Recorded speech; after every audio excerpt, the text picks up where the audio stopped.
Terus saya teringat tau waktu kita first chat dulu. Betul? Ingat tak bila kita first chat? Ingat? Bila? 17 April. Hah? Mana ada? 18. 18. You? Oh, 19 April lah. Alah, ingat lah. Eleh, itu pun salah-salah juga. Itulah you bukannya nak ingat tarikh penting kita.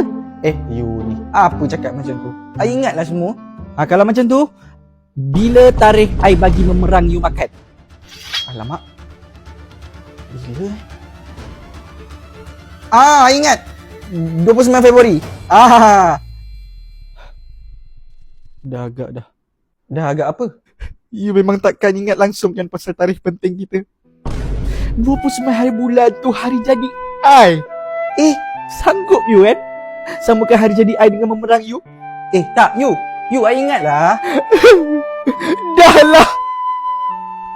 You Zubaidah.